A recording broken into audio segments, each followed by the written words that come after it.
Hello, hello, everybody. Glad you're here. Glad you can join us, students and parents. Welcome, welcome. Just wanted to review some upcoming expectations for hybrid learning. Next week will be the hybrid learning for our art class. And so I want to talk about some expectations so everybody's all on the same page. All right, here we go. All right. So we're going to be doing the Marcia project, and I'm going to explain more about the Marcia project when I conference in um, to hybrid learning next week.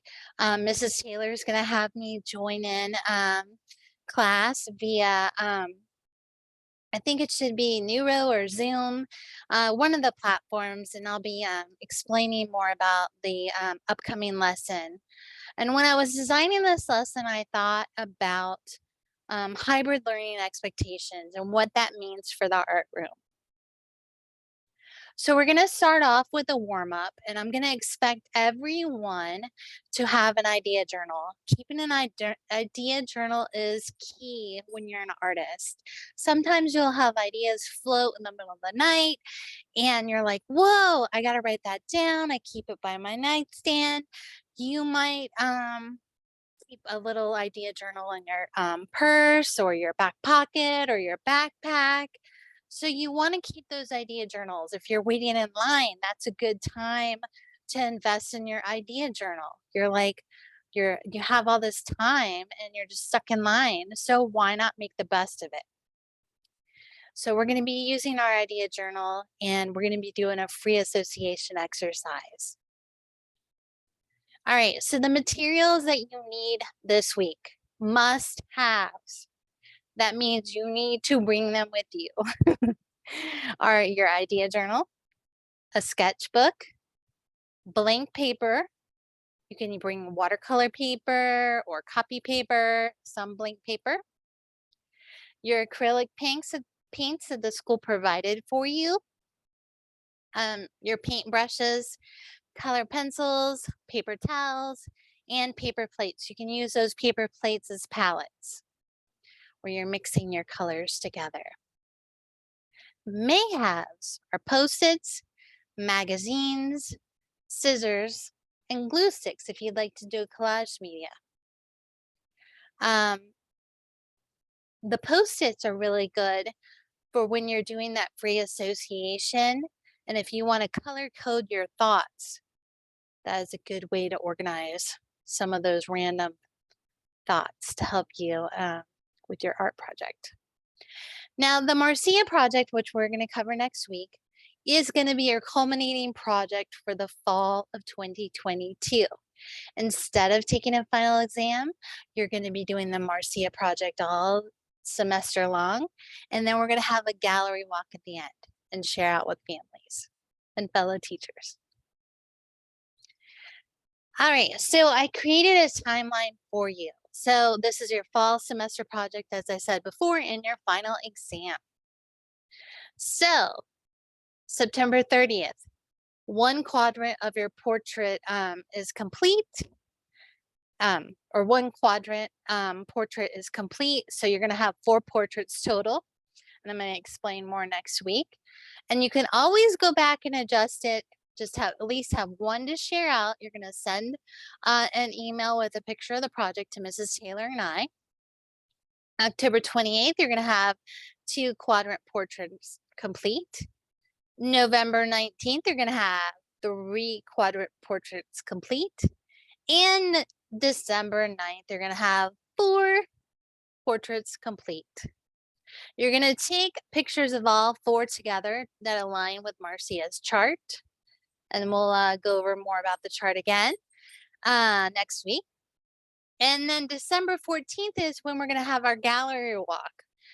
I want you to have that ready to share at the university for fellow students if they'd like to see.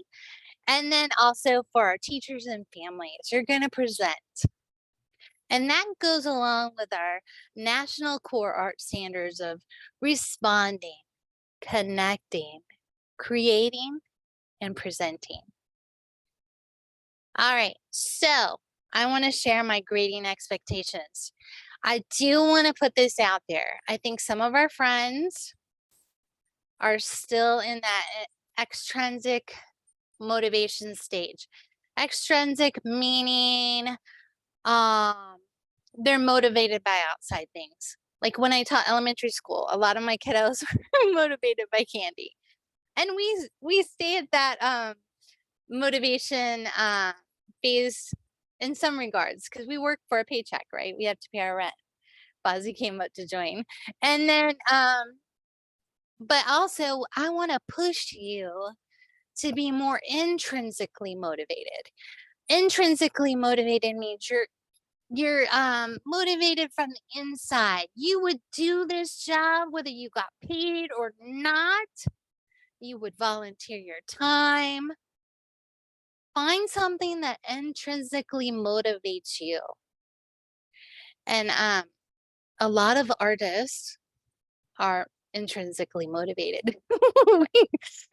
we do this because we love it. We have to be an artist. We are an artist. So, my fellow artists, for those who are still extrinsically motivated or lean more towards that extrinsic motivation, I do want to say that this will be 25 points per hybrid day. So I'm looking at your artist demeanor. Miss Taylor and I will be doing that. Demeanor meaning attitude, the way you hold yourself, the way you are as an artist. So the expectations are that you are prepared. You're going to bring your art supplies. You're going to be on time and you're going to be ready to learn.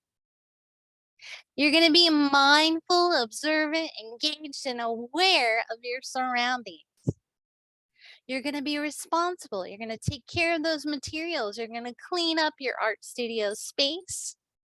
And remember that artists leave spaces better than before. All right. Also, you're going to receive a peer graded input, peer graded input. And I want you to think about this. This is really important. At first, I was like, what? When I got peer graded, I think the first time I actually got peer graded was in college, and I was like a little nervous about it. But I think it's valuable to get feedback from your peers.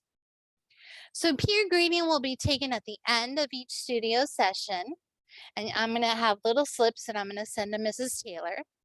And then when I'm in person with you and I'm planning that in person trip too, I will give those to you as well. And this will be factored into your final grade. 3 questions that I'm going to ask. How well did your peers share ideas and supplies?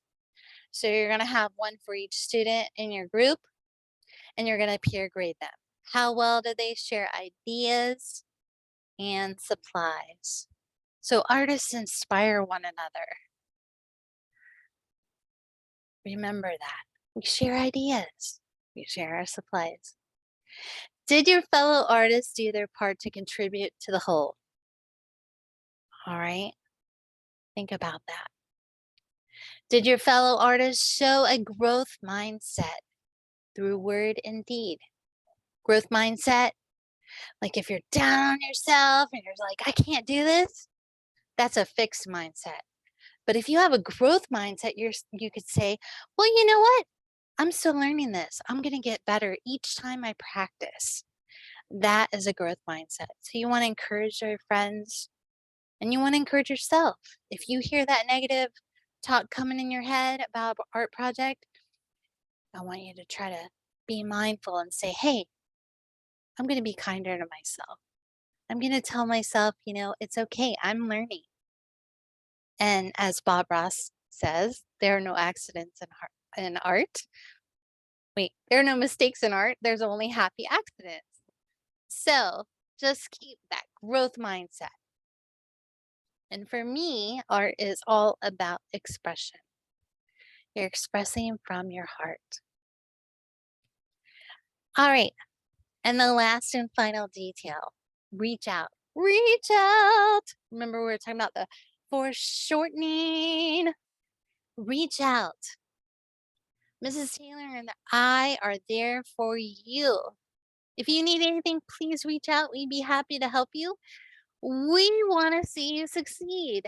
We believe in you and we are here for you. I am looking forward to working with you again next week and sharing more about our wonderful project. And I hope you guys have a wonderful, wonderful weekend. Do something kind for your families this weekend. Bye.